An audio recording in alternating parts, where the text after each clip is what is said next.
A very good morning to all my dear students. So today we are going to start with the last chapter of the current unit which we are discussing, theory of income and employment determination.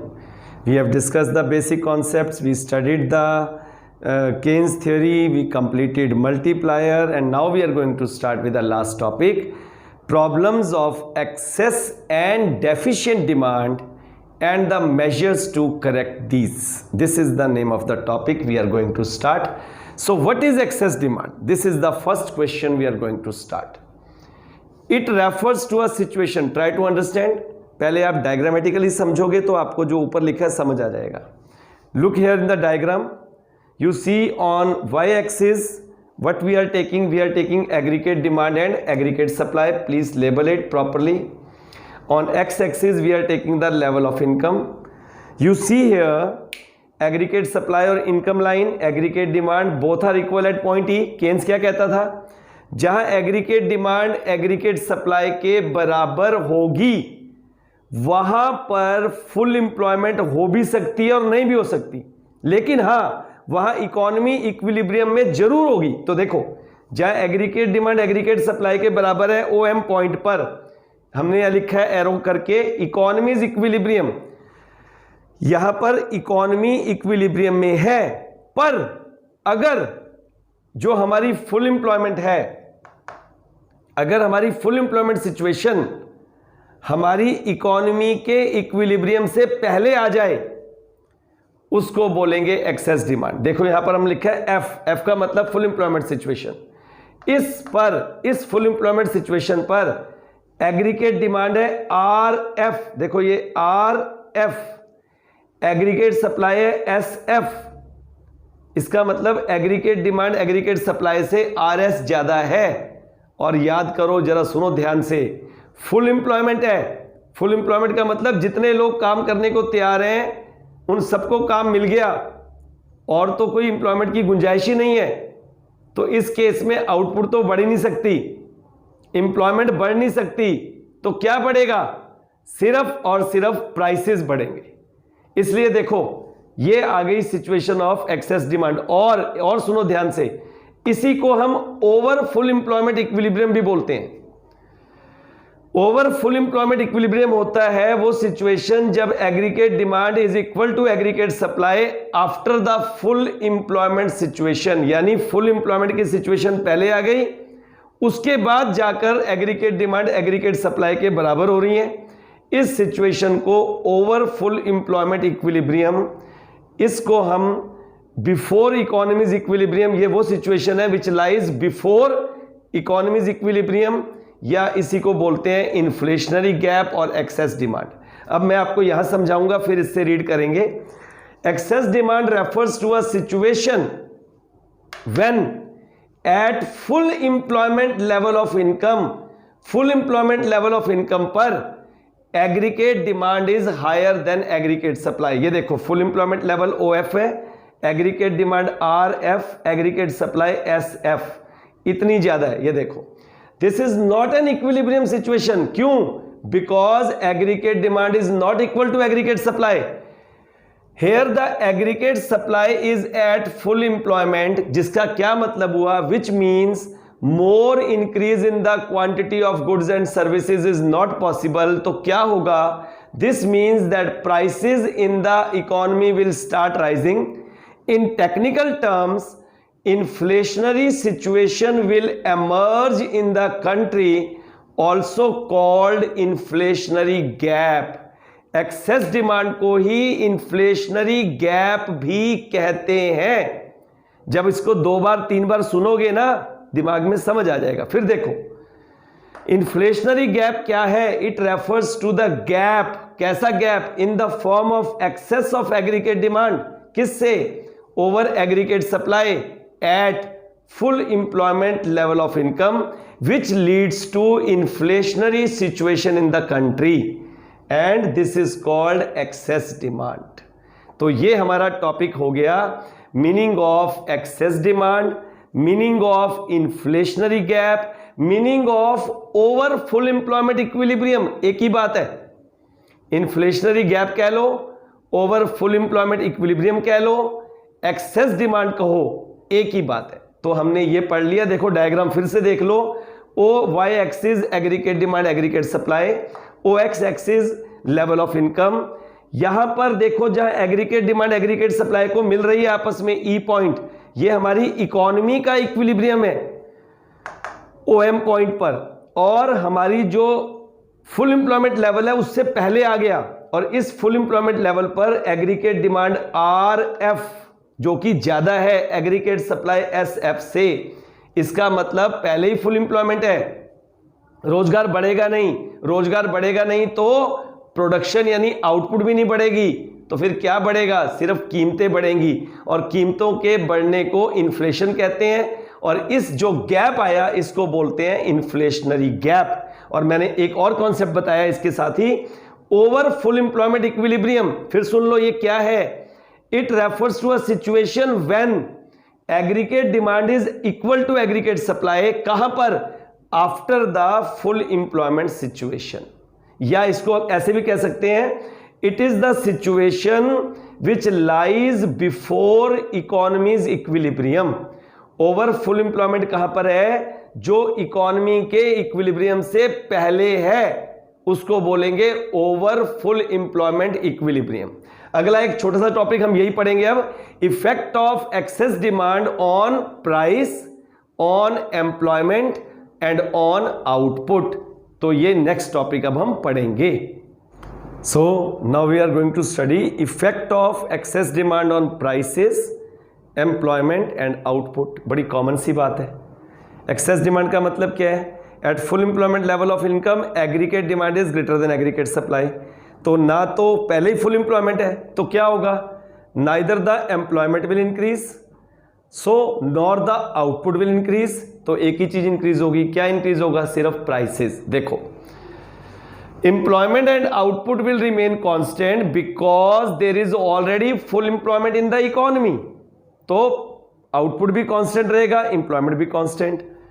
So only the prices tend to increase because output can not be increased in order to meet the increased demand. तो ये तो हो गया हमारा पहला topic, inflationary gap complete, excess demand complete, और एक नाम और बताया था ओवर फुल एम्प्लॉयमेंट इक्विलिब्रियम। अब अगले टॉपिक पे आ रहे हैं जिसका नाम है डिफ्लेशनरी गैप, डेफिशिट डिमांड। देखो यही हमारा अगला टॉपिक है, मीनिंग ऑफ डेफिशिट डिमांड और डिफ्लेशनरी गैप, और इसको हम अंडर एम्प्लॉयमेंट इक्विलिब्रियम भी कहते हैं, उसको ओवर और इसको अंडर एम्प्लॉयमेंट इक्विलिब्रियम। चलो शुरू करते हैं, फिर से डायग्राम पे आ जाओ। Level of income aggregate demand aggregate supply, ये आपकी इनकम लाइन, ये एग्रीगेट डिमांड, दोनों मिल रहे हैं। देखो यहां पर ये ओ एम जो है, ये this one is a economies equilibrium, यहां पर हमारी इकोनॉमी संतुलन में है क्योंकि यहां पर एग्रीगेट डिमांड एग्रीगेट सप्लाई के बराबर है, लेकिन फुल एम्प्लॉयमेंट नहीं है। यहां फुल एम्प्लॉयमेंट सिचुएशन इससे आगे चली गई, इकोनॉमीज इक्विलिब्रियम के बाद। ये देखो it refers to a situation when at full employment level of income aggregate demand fall short of aggregate supply. देखो ये तो आ गई इकोनॉमी का इक्विलिब्रियम, लेकिन फुल एम्प्लॉयमेंट यहां है। अब यहां देखो एग्रीगेट सप्लाई का मतलब इनकम लाइन को ही बोलते हैं। देखो आर एफ ये एग्रीगेट सप्लाई है, एग्रीगेट डिमांड कितनी है एस एफ, इसका मतलब एग्रीगेट सप्लाई एग्रीगेट डिमांड से ज्यादा है फुल एम्प्लॉयमेंट लेवल पर। ये देखो it means expected supply of the physical output जो है is more than expected demand, so there will be tendency for the prices to fall. कीमतें गिरेंगी क्योंकि सप्लाई ज्यादा है डिमांड कम है, तो प्राइसेस गिरेंगी, सामान बिक ही नहीं रहा, पहले ही बहुत ज्यादा इन्वेंट्री हो जाएगी। तो देखो वो क्या कह रहे हैं, इन technical terms a deflationary situation will emerge in the country, also called deflationary gap. It can be defined as a gap in the form of deficiency of aggregate demand, जब डिमांड हमारी कम रह जाए, over aggregate supply at full employment level of income, जिससे कि country में deflationary situation आएगी। अब मुझे बताओ, जब डिफ्लेशनरी सिचुएशन आएगी तो क्या होगा, क्या फर्क पड़ेगा एम्प्लॉयमेंट पर, आउटपुट पर और प्राइसेस पर? हाँ, प्रैक्टिकली ऐसा हो नहीं पाएगा, लेकिन फॉर द टाइमिंग तो ऐसा करना पड़ेगा। आउटपुट भी कम होगी क्योंकि पहले से ही बहुत ज़्यादा वर्कर्स वो है, सामान बना पड़ा है, बिक नहीं रहा। उसके लिए उनको वर्कर्स को भी जयराम जी की करना पड़ेगा, भैया हमारे पास काम ही नहीं है, आपको कैसे देंगे, क्योंकि हमारा सामान नहीं बिक रहा और आपसे काम करवाते रहें और सामान ना बिके तो हम कंगाल हो जाएंगे, आपको भी सैलरी नहीं दे पाएंगे, तो वर्कर्स को ले ऑफ करेंगे, आउटपुट कम हो जाएगी और प्राइसेस भी कम हो जाएंगे। तो पी भी कम, ई भी कम, ओ भी कम, तो प्राइसेस, एम्प्लॉयमेंट एंड आउटपुट तीनों कम हो जाएंगे। देखो ये कहता है effect of the deficit demand on price, employment and output, all three will decrease. और एक और नाम मैंने बताया था इसका, अंडर एम्प्लॉयमेंट इक्विलिब्रियम, वो सिचुएशन है which lies after the economies equilibrium. देखो पहले आ गया इकोनॉमी का इक्विलिब्रियम, उसके बाद की सिचुएशन को बोलते हैं क्या, under employment equilibrium, where when the full employment level of income is after the economy's equilibrium। और ये हो गया हमारा topic complete, deficient demand. Excess भी हमने समझ लिया, डेफिशिएट डिमांड भी समझ लिया। अब हमारे पास है what are the measures to correct it.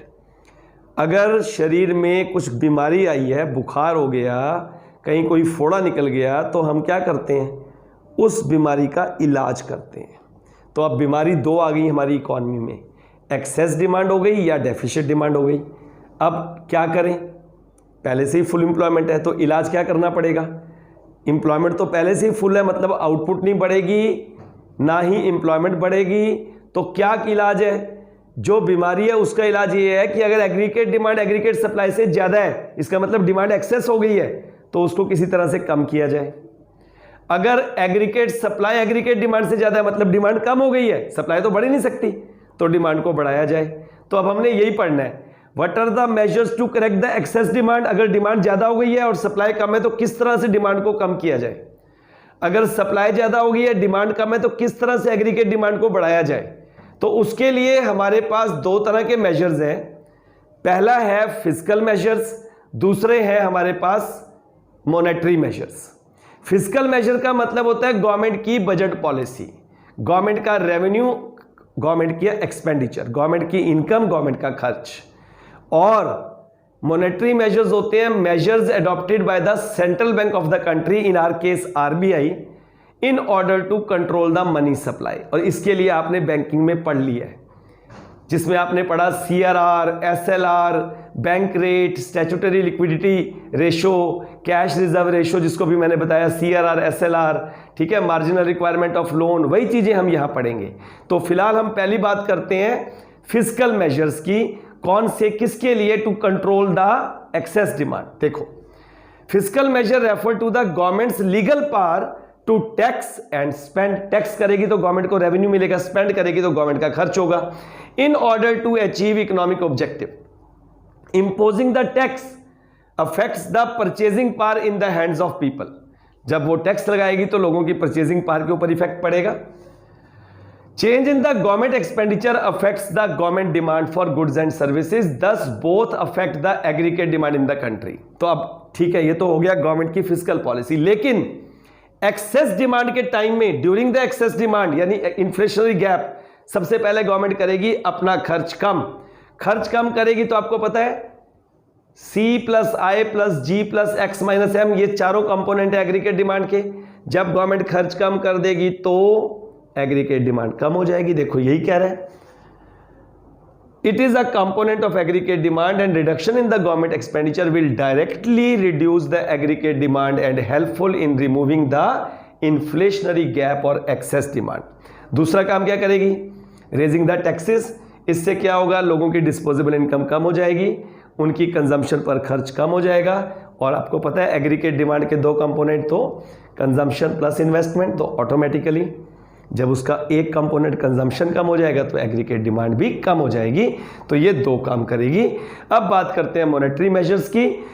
These refer to the exercising of the powers by the central bank of the country to influence money supply to achieve economic objective, इसमें money supply किससे बना है? Currency with the public plus demand deposit with the commercial bank, और दोनों को कम करने में किसका हाथ है? आरबीआई का। तो RBI has the power to influence both change in the money supply in turn affects the aggregate demand. तो अब हम क्या पढ़ेंगे, कैसे एक्सेस डिमांड में गवर्नमेंट क्या पॉलिसी अपनाएगी, कौन सी? गवर्नमेंट का मतलब आरबीआई, मनी सप्लाई को कंट्रोल करने का ताकि डिमांड कम हो जाए। So now let's start with the measures to correct the excess demand by the monetary policy.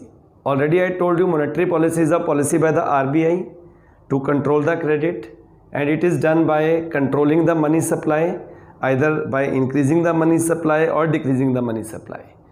अब सिचुएशन क्या है? एक्सेस डिमांड है, इसका मतलब डिमांड ज़्यादा है, सप्लाई तो कम है। सॉल्यूशन है डिमांड को कम करना है। आपने पढ़ा था चैप्टर, बैंकिंग के चैप्टर में, सेंट्रल बैंक के फंक्शंस, क्रेडिट को कैसे कंट्रोल करता है, वही सब बातें यहाँ है। क्या करेगा वो? मनी सप्लाई को कम करेगा। कैसे कम करेगा? वही क्वांटिटेटिव और क्वालिटेटिव मेजर्स को यूज करेगा। So measures adopted by the RBI to control excess demand, reducing the money supply by reducing the credit creation capacity of the commercial bank through following quantitative and qualitative credit control. सबसे पहले quantitative क्या करेगा? Bank rate को बढ़ा देगा।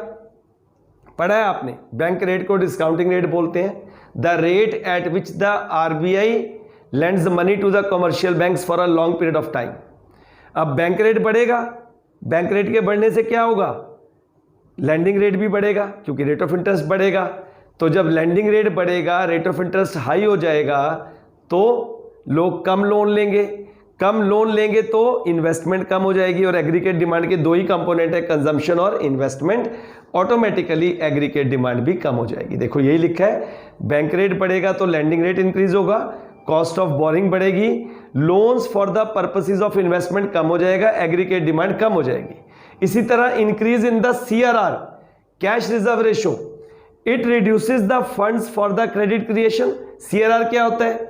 The total percentage of the deposit which the commercial bank has to keep with itself. CRR and SLR. CRR है which the commercial bank has to keep with the RBI. SLR है which the total deposit percentage of the total deposit which the commercial bank has to keep with itself. तो CRR क्या है? उस total deposit का वो percentage जो उनको RBI के पास रखना है। जब CRR बढ़ेगा तो कमर्शियल बैंक को ज़्यादा RBI के पास रखना पड़ेगा, उनकी क्रेडिट क्रिएशन की कैपेसिटी कम हो जाएगी, लोन कम हो जाएंगे। लोन के कम होने से क्या होगा? अपने आप ही एग्रीगेट डिमांड भी कम हो जाएगी। ये देखो, reduces the funds for the credit creation by the commercial bank, reduces the credit, and as a result aggregate demand will come down. अब देखो नेक्स्ट है एसएलआर। एसएलआर मतलब जो उसको अपने पास रखना है, सेम वही होगा।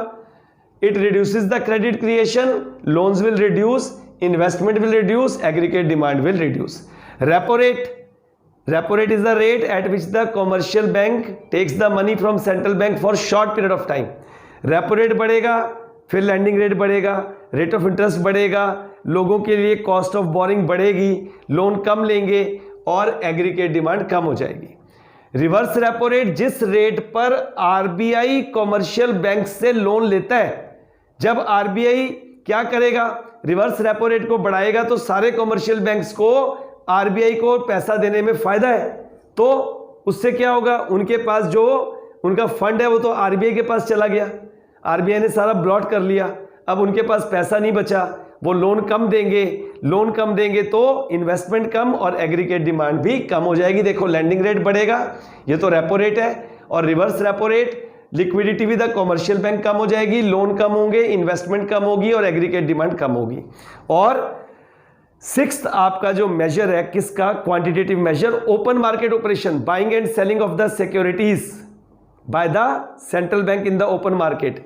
जब वो क्या करेगा? जब उसको पता है कि पहले से ही लोगों के पास पैसा बहुत है, तो वो क्या करेगा? वो यहां पर करेगा सेल ऑफ सिक्योरिटीज।